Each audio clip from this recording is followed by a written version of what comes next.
125 anos de história, né? Então a gente tem que começar realmente parabenizando a instituição Vasco da Gama por conta de uma trajetória tão bonita, tão rica, tão vitoriosa e um clube tão maltratado nos últimos anos pelas más gestões, mas isso não apaga realmente a grandeza desse gigante. Então ontem a torcida comprovou mais uma vez, como vai comprovar em outras oportunidades, como esse clube, ele é gigante, como esse clube, a grandeza dele, cara, é insuperável. Então você tem dentro do Vasco hoje uma situação preocupante por conta de má gestão, repito, o time buscando sair de uma situação complicada no Campeonato Brasileiro, mas em nenhum momento de adversidade essa galera abandona o clube. É emocionante ver a paixão do vascaíno e ontem o Maracanã foi prova disso. Fala nessa vitória, né, que foi importantíssima também dentro da tabela do Campeonato Brasileiro. Fala, Breno Monsef.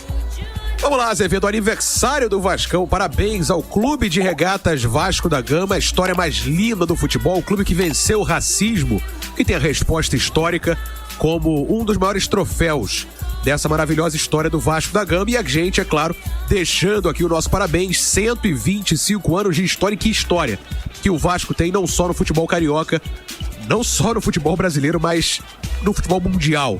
O Vasco é reconhecido mundialmente pela história que tem. E a gente, é claro, aproveita para repercutir ainda a vitória de ontem. Fica como presente pro torcedor Cruz Maltino.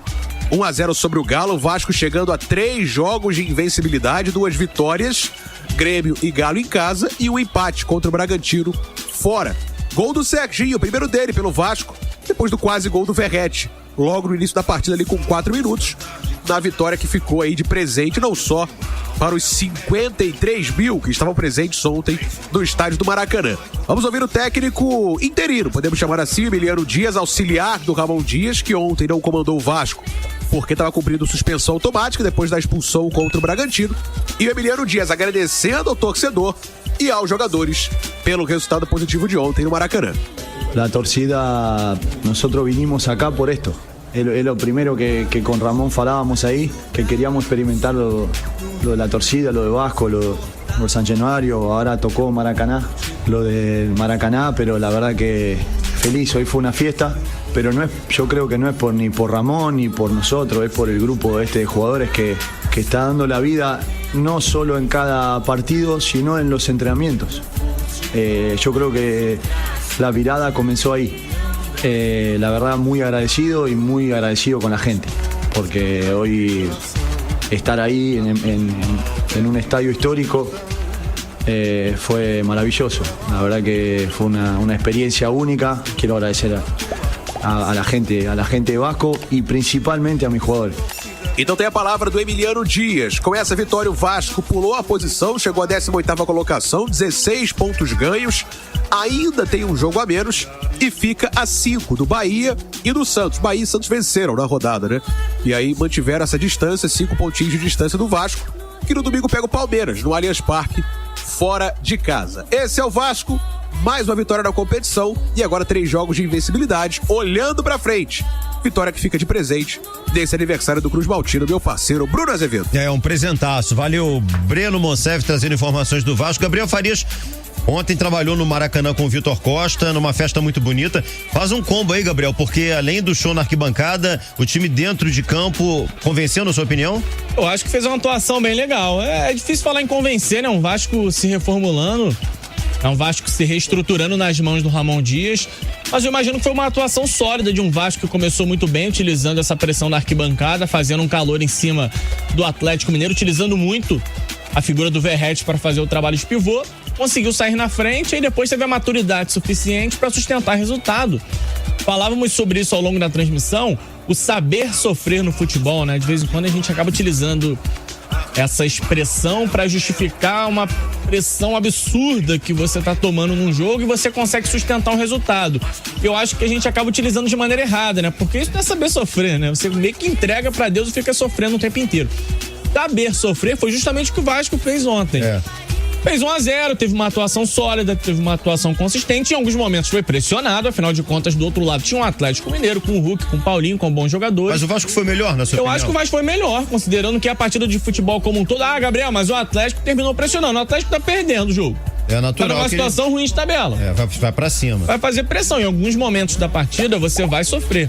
Mesmo que você seja o melhor time do mundo, em algum momento você sofre dentro de um jogo. Aí o Vasco ainda tá passando por ajustes, sofreu em algum momento contra esse Atlético Mineiro, mas soube sustentar a pressão, soube segurar, não virou aquele Deus nos acuda. Claro que o Atlético no final acertou uma outra finalização com um pouco mais de perigo, mas dentro daquilo que o Vasco pode oferecer, por mais que tenha acontecido uma evolução, ainda é um Vasco carente em algumas situações. E dentro daquilo que o Vasco hoje pode apresentar, eu acho que foi uma atuação bem legal, superior à do Atlético. Eu acho que a vitória por 1-0 representa bem o que foi a partida, não foi só o gol marcado, o Verratti acertou a bola no travessão, o Paulinho acertou a bola no travessão, o Gabriel Peck cansou de desperdiçar bons contra-ataques, ou seja, o Vasco esteve próximo em algum momento até de alcançar um segundo gol. Então fiquei bem satisfeito, cara, com a atuação do Vasco. O que uma equipe que vai lutar contra rebaixamento precisa é justamente daquilo que o Vasco apresentou ontem. Muita luta, muita entrega, muita disposição e, acima de tudo, Azevedo, um time compacto, um time organizado, um time ajustado na parte tática.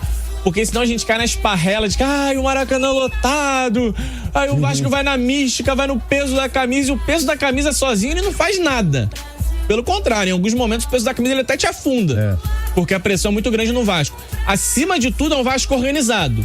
E um Vasco organizado faz valer o mando de campo, utiliza a força da torcida. Tu vai lembrar que o Vasco do Barbieri não ganhava ninguém em São Januário. Tomava um gol e se despedaçava dentro de campo. Hoje é um time organizado, é um time que parece andar bem nos treinamentos com o Ramon Dias, e aí pega um ambiente favorável como o de ontem e consegue tirar proveito e vencer num jogo complicado.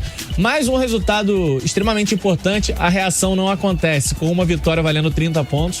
A reação acontece jogo após jogo, é você empatando, buscando um pontinho em Bragança, é você vencendo um Grêmio complicadíssimo em São Januário com portões fechados, é você vencendo o Atlético Mineiro no Rio, é você de repente salvando algum ponto contra o Palmeiras numa próxima rodada extremamente complicada, daqui a pouco no clássico contra o Fluminense. A reação acontecerá rodada após rodada, e isso o Vasco tem feito desde o jogo contra o Grêmio. Cara, deixa eu mandar um abraço aqui. Eu sou fã de uma repórter, eu gosto muito dela. É Bárbara Mello, ela trabalha na região dos Lagos. E, uma baita repórter, uma menina realmente sensacional. Bonita pra caramba. A menina conhece Cantarelli? Bárbara Mello. Bárbara Mello? Conheço, tem uma namorada com esse nome. Ah, tem? Mas não é repórter, não, é? Hein? É repórter? É repórter. Ih, rapaz. E na região dos Lagos. Ah, então deve ser a mesma. Ah, então tá. Beijo, amor, amo você. Beijo, Bárbara, que tá acompanhando a gente aqui. Ele tá lá com o Languinho, pô, que é o meu gato. Tá com o Languinho, Tá, né? aqui. Tá com o Languinho com a Janjinha. Não, Janjinha não tá lá hoje, Tá lá, não? Tem Janjinha também. É a Janja, É gato também? é a gatinha. Uma É. O Languinho tá lá. Deve estar fazendo bastante besteira, né? Que é Ô, Lango. como o dono. Derruba as coisas. Cara, deixa eu abrir o programa falando contigo aqui. Eu não agradeci. Ontem tive o prazer de ir pro Charla, né? Charla Podcast, participei lá da resenha lá, foi bem legal. Maneiro, bem, né? bem legal, cara. 1h40 de bate-papo. E parece que foram 10 minutos. Aqui né? bom. Bem legal mesmo. Às vezes é 1h40 que parece 1h40 mesmo. Agora vamos lá, nosso tema aqui. Você já vem dizendo nas transmissões, o Vasco não cai. O Vasco não cai. É isso? O Vasco não cai. O Vasco não perde mais jogos até o final da temporada. Não, Calma tô brincando. também. Aí né? tu tá se empolgando um pouquinho, né, irmão? Então, o Vasco não cai, porque a parada é a seguinte, cara, eu sempre falei isso aqui, o problema do Vasco, quando a galera até, né, no final ficou insustentável de fato, que eu defendi por muito tempo o trabalho do Barbieri, eu acho que depois o Barbieri saiu, não melhorou, né, porque ficou aquele tempo com um técnico interino, o William Batista, e, enfim, não melhorou. Então, pra mim, o problema no Vasco não era técnico. Apesar de que o Vasco acertou agora na escolha do técnico. Eu acho que, principalmente no perfil, né, que o Vasco adotou, porque você tem o Corinthians, por exemplo, que acertou na escolha, pô, fechou. É um perfil nacional do que é o Ramon Dias internacionalmente. O Ramon, ele é um treinador tarimbado, um treinador que tem costas largas, um treinador dos que mais venceu, se não o que mais venceu, se eu não me engano, campeonatos argentinos. Então é um cara que venceu a Libertadores pelo River em 1996, né, cara? Então é um técnico que tem uma longa estrada e que é um treinador que, por ter essa longa estrada, ele pode acertar a equipe em momentos ruins com maior facilidade, dar confiança para os jogadores, porque ele já fez isso em outros momentos. Então acertou na escolha do treinador. Mas eu acho que o principal fator é o seguinte: o Vasco contratou O Vasco ia cair não por conta de trabalhos ruins de treinadores. O Vasco ia cair porque o elenco é muito fraco. Era muito fraco. Agora o Vasco contrata praticamente um time inteiro. Aí você tem uma janela onde a diretoria não podia errar. E eu acho que ela acertou na gigante maioria das contratações que fez nessa janela. É um outro time. Aí você começa a falar de um time que, se começasse o Campeonato Brasileiro com essa equipe que o Vasco tem hoje, obviamente nem brigaria pra não cair. Então é um time num outro nível. Tá num posicionamento agora que a gente vai ter que observar se foi tarde pra fazer isso ou não. Eu acho que não. Pela pontuação que tem o Vasco já e os outros times próximos. E o Vasco tem um jogo a menos. Vencendo o jogo a menos, hoje ele estaria 2 pontos de sair da zona de rebaixamento. Então, assim, eu acho que ainda não é tarde. Mas flertou demais a diretoria do Vasco com a Série B. Jogou no máximo risco, né? No máximo risco. Iniciou o campeonato um time que não tinha a menor condição de disputar uma Série A de Campeonato Brasileiro, e agora não. O Vasco contratou um outro time e que começa a dar resultados. Acertou muito na contratação do Verratti. Eu acho que, né, em termos de acerto, acho que tanto ele quanto o Medel, acho que são as principais contratações. O Medel, que já é um jogador tarimbado, rodado, Copa do Mundo, e o Verratti, que é um jogador que foi artilheiro recentemente no Campeonato Argentino. Eu acho uma contratação muito próxima do que fez o Germancano, apesar do Cano ser um artilheiro no Campeonato Colombiano, sendo um jogador argentino, mas eu acho que tá ali, né?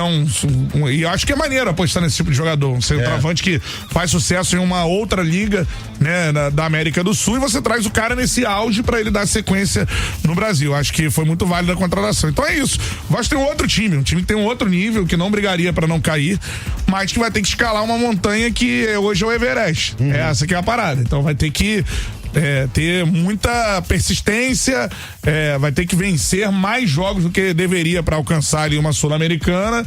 É um outro campeonato que o Vasco vai fazer, que seja um outro turno em termos de pontuação. E acho que o Vasco já mostra nesse início que será. E, obviamente, eu acho que é falar sempre da torcida do Vasco. Torcedor do Vasco, infelizmente, me desculpa até, torcedor vascaíno, você vai ser o responsável por manter o Vasco na Série A do Campeonato Brasileiro. São 23 anos tendo o responsável por dar uma força a mais a equipes muito ruins. Então agora, mais uma vez, o torcedor vascaíno vai ser imprescindível, como foi no ano passado pro Vasco subir. Se não fosse o torcedor, o Vasco não subiria. Se não fosse São Januário, o Vasco não subiria. E que seja mais uma vez dessa forma agora, que o torcedor tem essa força e o torcedor do Vasco tem de não deixar de apoiar nunca, né? É uma torcida diferenciada. Diferente, só ressaltar o pós-jogo ontem. A gente já trabalhou, tanto você, Azevedo, Cantarelli, em alguns jogos do Botafogo. Acho que tem sido uma festa bem legal pela campanha que o clube faz. O pós-jogo tem sido bem legal no Botafogo, mas ontem, no Maracanã, foi a maior catarse que eu vi esse ano no Campeonato Brasileiro. De uma vitória que, em tese, seria uma vitória comum ali de meio de campeonato, e que se transforma em algo muito mais forte. E assim, a emoção da torcida, a festa que a torcida do Vasco fez ontem após o apito final foi algo impressionante. Eu não trabalhei em todos os jogos do Brasileirão, deve ter muita festa bonita aí no Brasil agora. Eu sempre discordei desse ranking de torcidas no Brasil, que traz o Vasco como 5ª maior torcida do Brasil. Pra mim, sinceramente, não é. Pra mim é a 4ª maior torcida do Brasil. Pra mim, a torcida do Vasco é superior à do Palmeiras, porque o ranking traz Flamengo, Corinthians... Também sempre acho que a torcida do Vasco tá mais abaixo de onde deveria, nesse ranking de torcidas no Brasil. Acho que você até falou hoje lá no Charlo também, né? Queria que você falasse que sobre se for lá em Maceió, viu uma jangada. Você vai na praia da Ponta Verde, que conhece Maceió, tem 2 jangadas. Uma com a vela do Vasco, outra com a vela do Flamengo. E lá tem 2 clubes profissionais, tem o CSA e o CRB. Já foi cobrir o Vasco numa passagem por Manaus também, não já? Também, já fui. Cara, a gente chegou no aeroporto de Manaus e a gente foi no voo com o time. Isso já tem muitos anos. Era uma festa em Manaus. Entendeu? E assim, o Vasco, onde você vai no Brasil, tem vascaíno. Em qualquer lugar. No sul, no nordeste, no norte, no centro-oeste. Centro-oeste, então, é uma festa. Então, assim, eu sinceramente, eu acho que hoje a torcida do Vasco, ela não é a 5ª do país, ela é a 4ª. Pra mim é Flamengo, Corinthians, São Paulo e Vasco. Mas tudo bem, coloca ali o Palmeiras acima do Vasco e com uma porcentagem muito acima. Eu não vejo dessa forma, não sou dono da razão, mas eu acho que o Vasco tá no top 4 de torcidas, né? Bom, de qualquer forma, a galera participando com a gente aqui, deixa eu dar uma acelerada, né? A Thaís Minervino tá por aqui. Falei que vai bagunçar. Aurélio Cunha, o Vitor Rocha tá por aqui, o Danilo Lima. O Vitor tá dizendo o seguinte: vocês estão de prova, digo que o Vasco não irá cair desde quando a coisa começou a complicar. Após o jogo contra o Fluminense, Ninguém mais vai falar de Z4. Ele tá dizendo que o Gabriel Farias ontem confirmou que é Vascão. No jogo no Maracanã. Claramente. Geral sabe, irmão.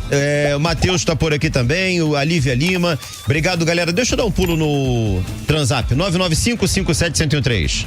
Fala, galera da Transa, Fábio Vascaíno de São Gonçalo. Fala, Fábio. Quem pode me responder se aquele puxão de camisa no PEC, no contra-ataque, foi ou não foi pênalti?